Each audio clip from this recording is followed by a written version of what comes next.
in 21st century around the world, women are being killed. And especially in Iran, women are being killed simply the way they dressed up. Mahsa Amini was killed approximately 2 weeks ago by members of workers of the Republic of Islam simply because she didn't put her hijab well. She had a hijab, but she didn't put her hijab well.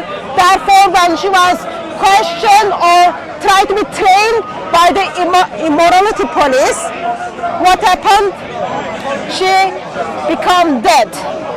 So I guess since you are from Iran, Yes. are you still from Iran? You're not ashamed of it anymore? No, I'm always been from Iran. Okay. It's hard not to be. Yes, I was born in Iran. I came here in the 80s when I was a child. So what's happening?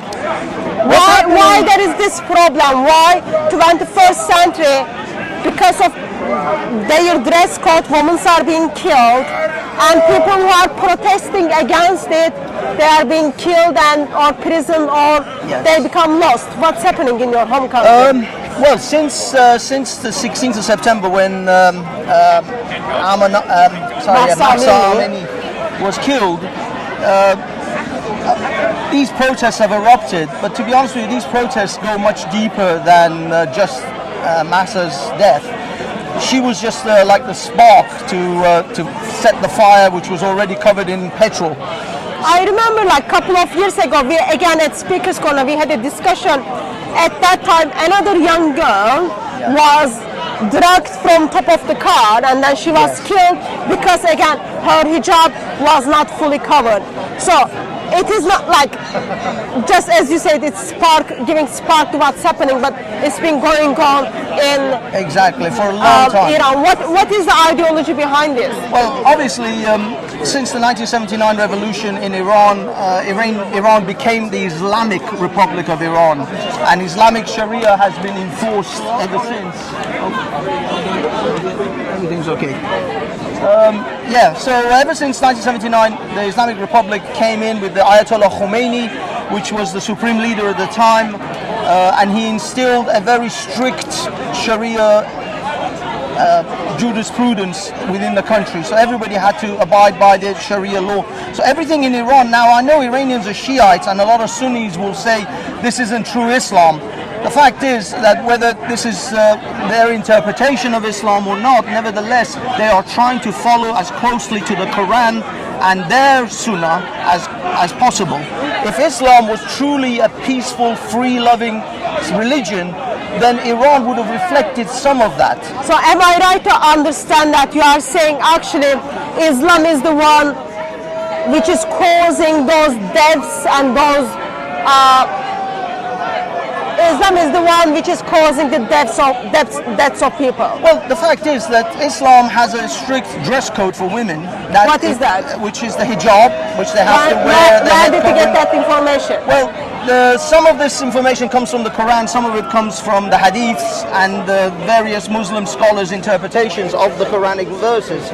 The Quran itself says that you should cover yourself and be modest. It doesn't specify exactly your head or your hair, but I believe I learned this today that it was Omar that actually pushed Muhammad to force to bring a revelation to have their women's heads and faces covered, because he watched one of Muhammad's wives going to the toilet, and he could see her and who it was. Yes, sir. So he pressed Muhammad to bring in a law, bring in a revelation to cover the woman. Yeah, tradition says Umar saw Sauda. That's right. Sauda was big and fat at night doing her business.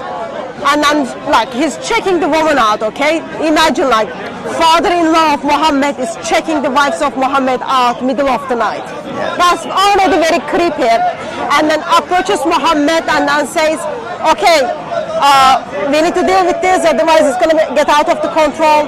And then the revelation comes regarding women needs to cover so that they are not abused. Not a sign of modesty, but so that they are not abused. But my understanding is that Omar kept pressing Muhammad to ask God for a revelation, Allah for that revelation, and then eventually that revelation came, because when he observed. Omar actually did that 4 times. Yeah, but anyway, but what I mean is he actually wanted Muhammad to bring the revelation, and then when he observed Muhammad's wife going to the toilet, he was amongst a circle of men, and he pronounced it very openly, so that in a way kind of shame Muhammad into bringing in these revelations, because they were like, look, we can see your wives going to the toilet and we can tell who they are. That was kind of like a shaming tactic in order for this to come about. But nevertheless, I mean, for me, at the moment with the Iranian situation, I don't care how it came about or who brought it. The fact is, Islam enforces these dress codes in different levels in different parts of the world. The Afghanistans have the burqa, the Arabs have the niqab, the Iranians have the chador. It varies differently, but they're all very much similar. And unfortunately, right now, the morality police under Raisi, which is the current president, they are enforcing it even harder than previous administrations. And I'll be honest, the Iranian people are not, historically, they are not accustomed to that type of enforcement of Islam. The Iranians like to be Muslim for themselves, but they've never historically had that kind of enforcement of these laws. It's been the last 44 years that this is a new phenomenon, and this is why the Iranian people are so much more combative or against this type of thing than maybe the Afghanis, maybe the Saudis, maybe a lot of people compare the Iranians, oh, the Saudi women can't drive, they're more repressed than the Iranian women, because Iranian women can drive. That doesn't, so what? I don't care, that's just whataboutism. That's like, oh, just because in North Korea people are suffering even more, the people in Iran should say, well, that's fine, because North Koreans are suffering. Yeah. So, I want to draw a couple of things what you said and bring attention to them. I think, first of all, it is important that if the verse was revealed directly by Allah, or if the Umar really forced the verse into the Quran. Because Muslims claim that Quran is the perfect revelation from Allah, contains all the sayings of Allah. Yet, in the background, Muhammad and Allah needs Umar to put what's supposed to be in the Quran. Or at least suggested. Yeah, and that causes suffering of women around the world, as well as suffering of brothers and sisters around the world. I read this story to you, okay? This comes from Sahih Bukhari, narrated by Aisha. The wives of Prophet used to go to Al-Masani, a vast open place, to answer the call of nature at night. They are going to the bathroom at night. Oh, it's an open place, they don't have a bathroom at home. Umar used to say to the Prophet, let your wives to be veiled. But Allah apostles did not do so. One night, Sauda bin Zam, the wife of Prophet, went out to Ishna time, and she was tall lady. Umar addressed her and said, I have recognized you, Sauda. He said so. As he desired eagerly that the verse of hijab, observing of veils by Muslim women, may be revealed.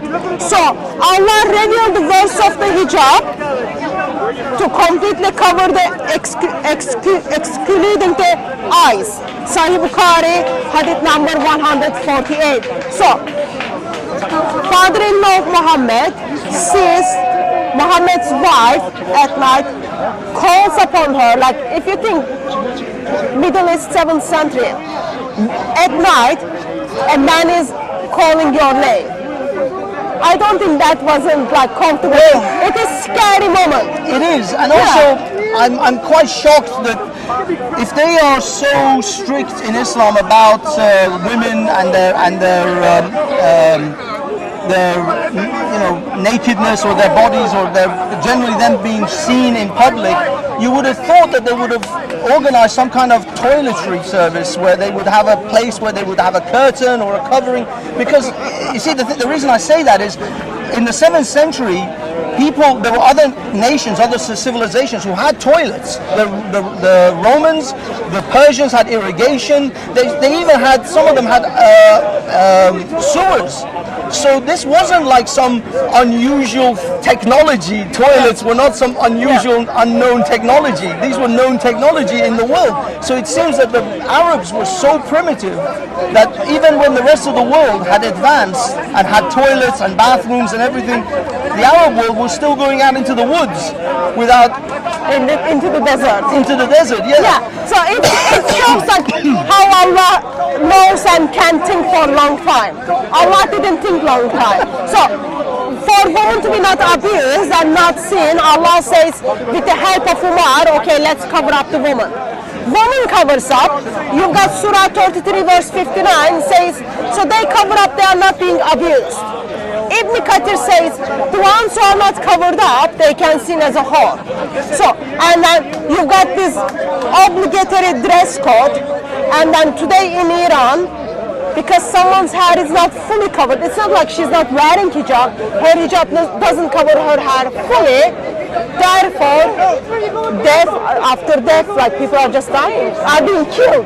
Well, this is my issue. You see, I'll be honest, Mr. Hatun, I don't judge Muhammad for his time. He was a man in the 7th century. People didn't have toilets. They went out into the desert, whatever. They wanted to cover their women because they didn't want... I don't care. I care about the 21st century. We don't have women going out into the desert anymore. We have toilets, we have doors, we have all sorts of things. We have air conditioning and air fresheners.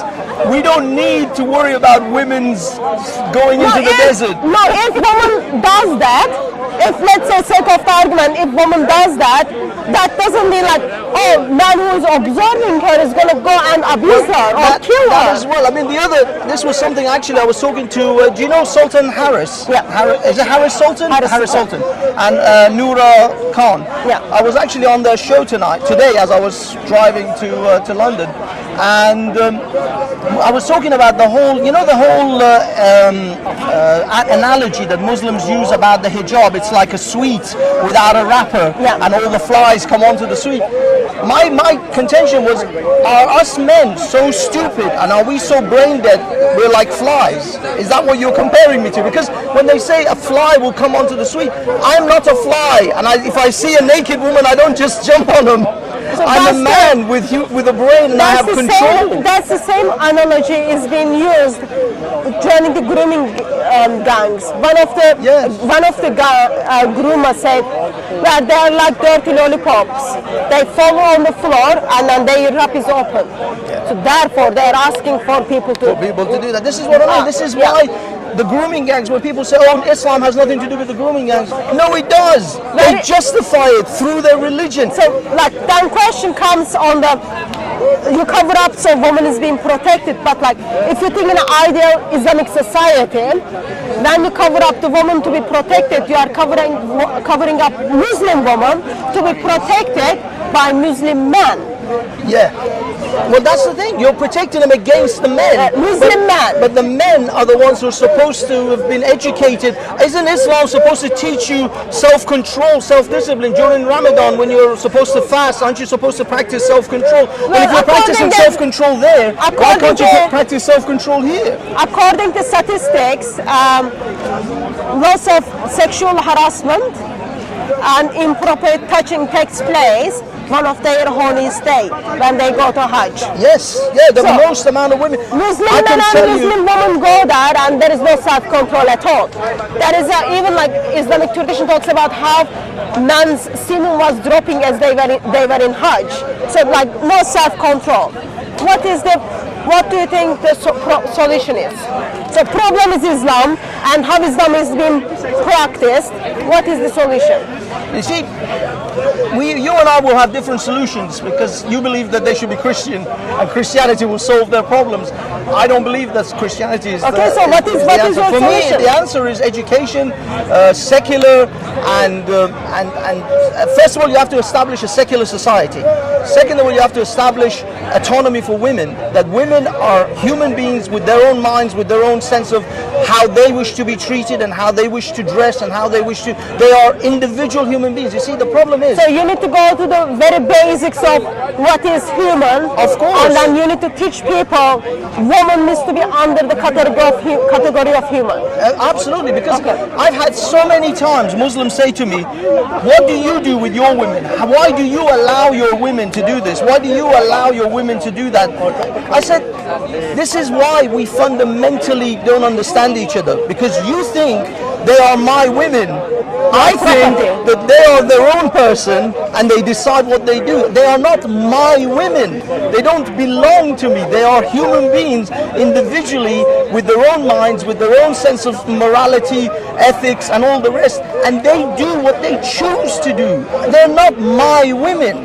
And that is why the Western world and the Eastern world or the Muslim world can never really understand what's going on, because they can't see what I'm seeing. They don't even have the fundamental understandings of what I have. And if I try to explain, it's like me trying to explain how to use this mobile phone to a dog. A dog doesn't even know what this is, let alone how to use it. I can push dogs to press the thing. No, but what I mean is that's the level I'm talking about. They're at a zero understanding. So as you expressed, we will disagree on the solution. I'll give you my solution, and then I'm going to ask you the question of what was it with you that you are made you able to see and put the woman in the category of human, versus in Islam, woman is the category of property or a thing. So, as a Christian, I believe, yes, solution is people to fall in love with God and worship God. Why? Because Bible identifies man and woman are made in the image of God. Man and woman are valued in the image of God. They are equal in the eyes of God. They are valued in the eyes of God as the same. They are honored by God. And the Son of God died for men and women. And covering in the Bible steps in soon after the first sin. When man and woman sins, covering steps in. Why? Because they want to cover the shame. They want to hide something. We've got very famous, and then God steps in, and then in the Genesis account, God covers man and woman. We've got very famous story in the Bible, story of Tamar. She covers herself to be seen as a prostitute. She covers herself. She covers herself to be seen as a prostitute so that her father-in-law can sleep with her. And then she makes babies. Wow. And then we get to see, when we look at Jesus, we get to see with the death of Jesus on the cross, he covers all that shame with his blood. Like Christian theology teaches, we are covered by the righteousness of Lord Jesus Christ. So as a Christian, I don't have right to wear what I want to wear. So as a Christian, I can't walk around naked, because Bible tells me you've got to wear modest. So my dress code is modest. But when I wear, let's say if I'm walking around with bikini, no one is gonna smash my head off. No one is going to kill me. So that will be between me and God. Okay. And I cannot force people who are not fall in love with God to practice His law as well. But it becomes dangerous when that fabric, 2 meters fabric, causes people like me who are not covered, or people like Mahsa who is not fully covered. She's covered but she's not fully covered. When it puts their life in danger, that becomes a problem. And that, I don't think there is a place for that in such a society.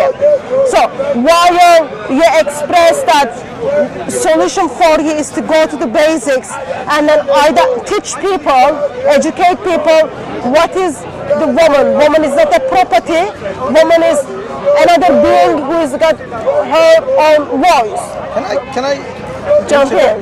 Yeah, because it would be, if my audience sees this, they're gonna crucify me if I don't push back on the Bible. The fact is, the Bible also considers women to some degree property. No. They tell women that they have to obey their husbands. That there are no. I mean, how come to this day there are no female bishops? There are no female popes. Right, such a shame there are female bishops. That is such a shame, because according to the Bible doesn't give that responsibility to the woman. So we do have, according to the Bible, there is a job description between what man can do, what woman can do. Okay. But that doesn't in any form or any shape less values to woman or make woman property. That doesn't mean at all, because like God died for man and woman. Lord Jesus Christ didn't say I'm dying for married woman or married man. So in the church structure, yes, we do have different responsibilities. As a Christian, I don't see Bible gives me right to go to the church and then preach about my brother. Scripture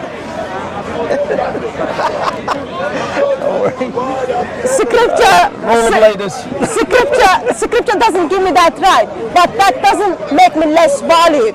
It is such a shame when some people are convinced and then they think they can be bishop as a woman. I see that as a problem, but I don't see through the scripture being not bishop or being not pastor degrades me. I don't see that. And I don't think any Christian woman would identify that, oh, I am seen as a property because I am not doing that job. So in Proverbs chapter 31, Bible gives the description what godly woman looks like. It puts her in the position of where she does the trades, she's involved with the business, and then gives like how the arguments she makes. We get to see in the Old Testament how women are prophetesses.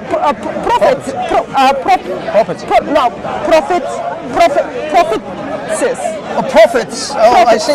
Yeah, There are no women that have come as prophets. In the Old Testament, Only men. No, in the Old Testament there are. Miriam. there are? Yeah, Miriam. Oh, you mean the mother of Jesus was a prophet? No, Miriam, sister of Moses. Oh, Mary. Aaron, yeah. So, sorry, not Mary. Mary. Yeah. Mary. So we do get to see the place of women and their value in the Old Testament. And by the way, historically, that comes already above the society and above the culture. And I don't think obeying someone makes me less human beings than you. So in the there is a saying, it takes two to tango. So in the marriage relationship between husband and wife, so when husband and wife loves one another, they defaultly obey one another and they submit one another. So husband does the things which pleases wife, and wife does the things which pleases husband. So it's mutual submission. Yeah, so like if you think about two people are dancing, I cannot force you to dance. So we need to move together. We need to move together. We need to, I don't know what is the term, like it comes naturally. The rhythm. Yeah, you have the rhythm. So it is the same. In the Christian scripture, man and woman, both of them are made in the image of God, both of them valued, both of them honored exactly the same way, but our job descriptions are different. At the end, as a Christian, Bible, for example, gives husband very hard job. You need to love your wife as Christ loved the church. So, Christ loved the church, Christ gave himself for the church. Husband, give yourself for your wife. Wife, submit to your husband in the Lord. So, like, with that rhythm, with that description, I don't think it will be fair to the Christian scripture to say, oh, you are seen as a property. Yes, we do have different job descriptions, but we are valued and loved exactly the same way. Like, I am not told I'm going to end up in hell because I bleed once a month. I am told I am going to spend my eternity with God because Jesus died on the cross for me. So when it comes to eternal life and eternal salvation, it doesn't matter between men and women. No. They both go to heaven in the same way. In this world, we do have different descriptions. So today, even like such a stupid thing and sad thing, even bishop is trying to figure out what is woman. versus Bible makes it very clear what woman is. We are discussing what woman is.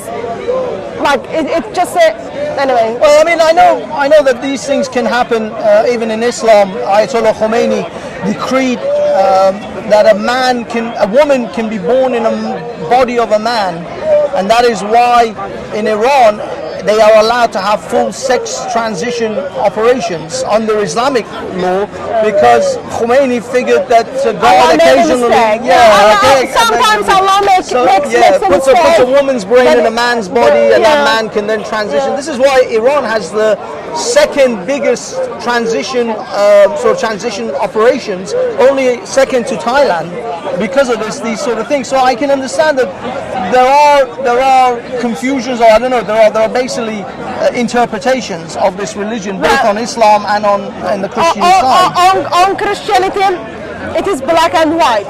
God made man and woman, that's it. God didn't make man who will become a woman, no. God made man and woman, that's it. That's the no, thank you. That's it. That's what I go for.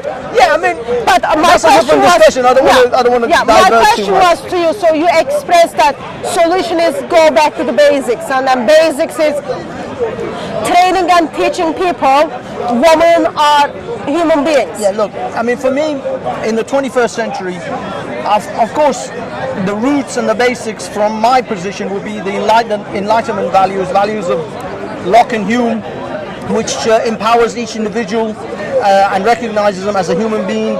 It doesn't differentiate between men and women. No one's higher or lower than another person by the mere fact that they were born in a certain way, whether it's skin color, whether it's gender. Everybody's considered equal in this society, or at least supposed to be considered equal in the eyes of law. Now we know that your money, your financial status can give you different privileges, but the basics in Iran right now, all they are trying to get back to is to become a republic of Iran, not an Islamic republic of Iran. They just need that Islamic part removed. And one thing I want to make sure that your audience and any audience out there recognizes is that these protests, there's going to be a lot of people who say, no, we're not against Islam, we just want human rights. Most Iranians want the Islamic part of Islamic Republic to be removed from Iranian government, policies, law. They're not interested in just having equal rights but still be an Islamic Republic. Iran will, if this revolution or any other revolutions in the future are successful, Iran will no longer be an Islamic Republic, and it will be the least Islamic country in the Middle East. I will be surprised if they don't start burning mosques down after this regime is gone, because Iranians for 44 years have suffered so much oppression under Islamic Sharia, not just the mullahs, not just Khomeini's Sharia, Islamic Sharia. So Islamic Sharia is what they don't want. So getting rid of Islam. Well, getting rid of Islamic government, the Islamic politics out of Islam, getting Islam out of politics, getting Islam out of the jurisprudence, the laws. Getting Islam out of life. Getting Islam out of, no, you can still be a Muslim. You can still go to your mosque. You can be a Muslim in your house. You can be a Muslim like the Muslims are in this country.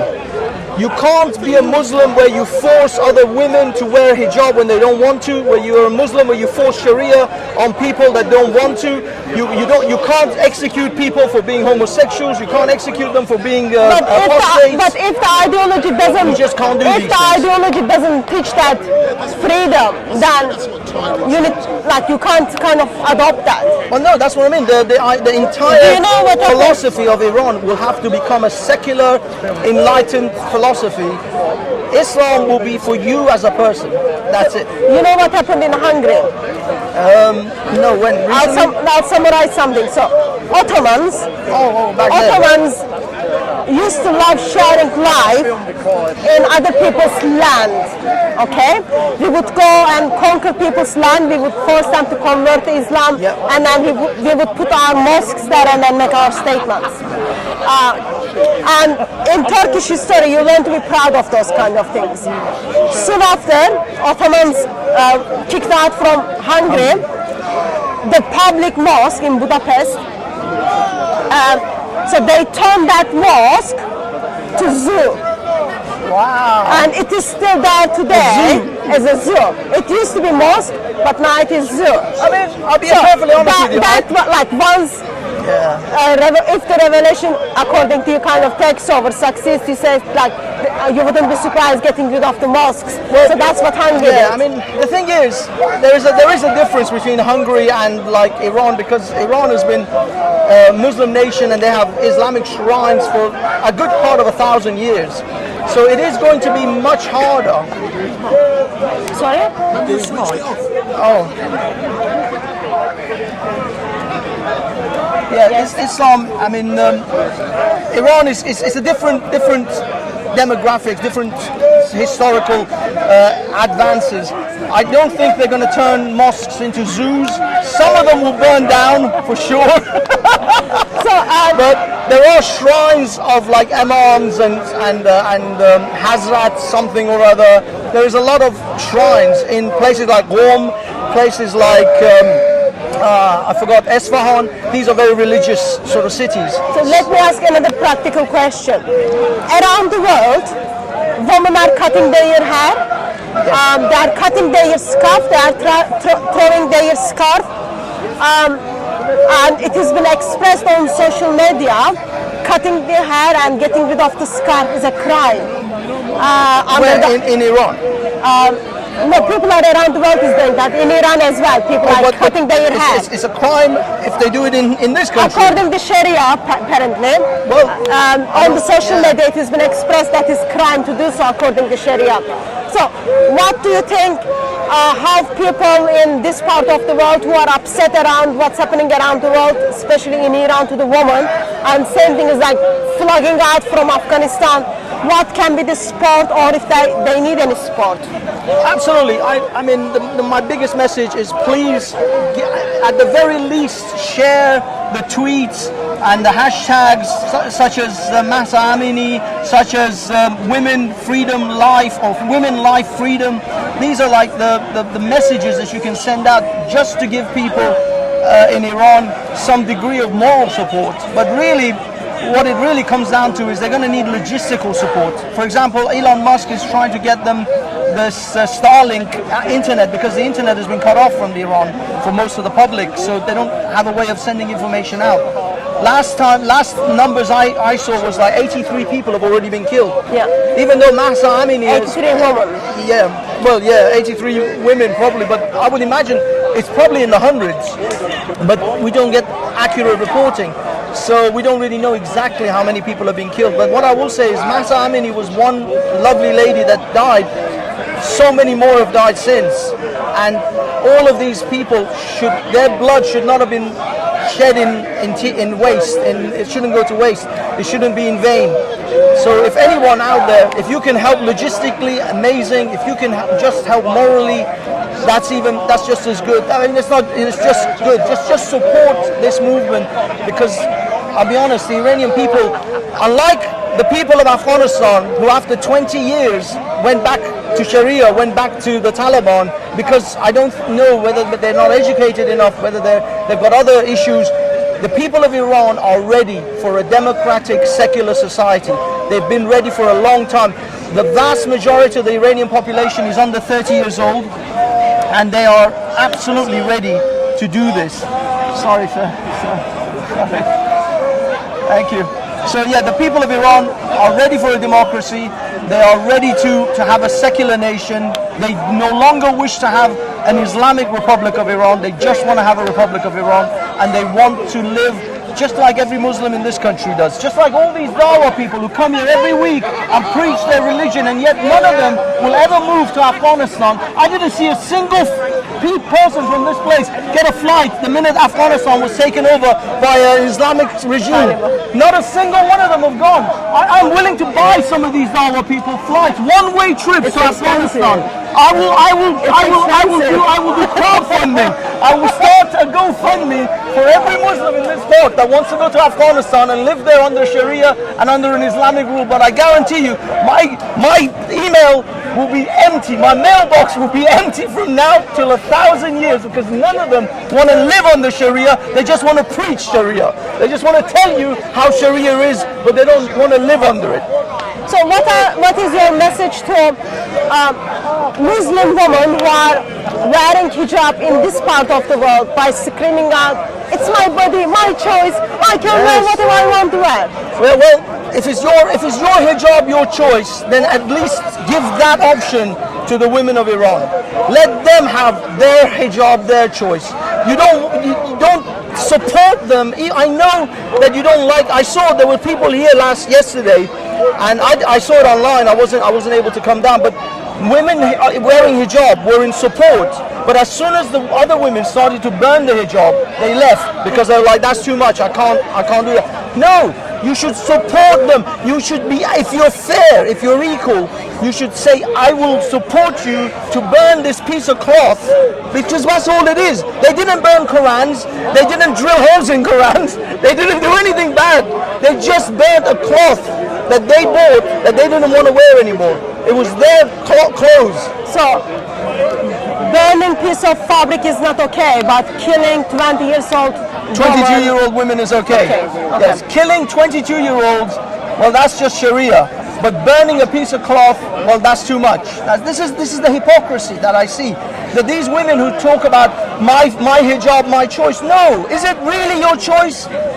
Walk down the streets of Whitechapel in your Muslim community and take your hijab off and show me that is your choice. I promise you, walk into your mosque and talk to your mullah and say, "I took this hijab off today because I want to show my solidarity for Mahsa Amini," and say that I'm just doing it for one day. For one day, take your hijab off and see if it's really your choice. Because I promise you, it's not. You know, there was a girl she's a famous. According to Sahih Bukhari, it's an obligation. It's not a choice. But yes. There you go. But what I mean is, that when they say that it's their choice, then it's not really their choice. Not according to their Sahih hadith, not according to the Quran. No, not according to their imams, not according to their moral police. And not according to anyone in your community. So a choice is truly a choice when you stop doing it. In this country, they tell you have freedom of speech until you use it. Then you realize whether you really have freedom of speech or not. You know exactly where that limit is. You've been the victim of that. I saw your letter from the Metropolitan Police that they sent you saying they apologized for what they did to you. I don't think no, it's not saying that. They're not saying that they fell below their standards. They're not really apologizing to you at all. Yeah, but other strange thing is, apparently, did you know? So you can physically be harmed, and your property physically can be harmed, and you've got the video evidence and then footages. If you don't know the people, only thing you know about those people is where you see them, and they are Muslim. You don't know their full name, you don't know their address. Police doesn't even record your report. So, you're physically being harmed, your property is being harmed, and police doesn't even take the record of that. Why? Because you don't know who are those attackers, what is their full name and what is their address, and that's in Britain. This is what I mean. If you get raped, you need to ask the person, "Oh, give me your full name so I can report you and your address." Otherwise, apparently you can't do anything in this country. This is the amazing phenomenon I've noticed is that as more and more Britain becomes more and more compliant to Islam, and the more the police seem to bend to the will of Muslims, especially in this park, people in Iran who have been under Islamic Sharia for 40 years want nothing to do with it. This is the irony, is I think the East is turning whilst the West is actually becoming much more conformist towards Islam. And it's precisely because they don't have to suffer under the hand of Sharia. They don't really suffer. The Muslims in this country, the Christians, the atheists, they really don't suffer under the hand of Islam, and they can only understand what life is when this is why I call these Muslims, a friend of mine that comes here, Iranian friend, he says, these Muslims, they're tourists to Islam. They're not Muslim, they're just visiting. We live in Islam. We live under Islam. We live in the Sharia. We live surrounded with Muslims. We are not tourists. These are tourists that come to this park and preach Sharia. Half of these converts or reverts, you're tourists to Islam. You're not living with Islam. Go and live in Islam. Go and live in Afghanistan. Go and live in Iran. And then come back to me and tell me how Islam really is. As long as you don't, you're tourists. You're just visiting. The rest of us have to live there. The rest of us have to suffer under it. Our families, our mothers and our daughters have to be taken to prison till 3 in the morning. Well done. So I'm on a rant. London marathons today. Oh, is it? Yeah. But that's what I mean. That's the problem. These tourists who come here, who live and enjoy all of secular society, they enjoy all the freedoms of secular society, and these hijabi women could go, it's my choice to wear a scarf. No, it's not your choice if you're in Iran. Go and find out when it's actually your choice. Or in Saudi Arabia, or in Muslim majority countries, even Dubai, in Whitechapel. Yes, and even in Whitechapel. Yeah. Even in Whitechapel. Go and walk down Whitechapel. I mean, you know that lady that's famous on the internet, some Muslim woman, Dina Dynamite, or some lady like that. I'll send you the link. She was a hijabi YouTuber. She's like 1 million followers. She's quite big. Then she decided to take off her hijab. I will send you the video of all the hate messages she got after she removed it. That's when you find out it's your choice or not. That's when you really realize, is it your choice?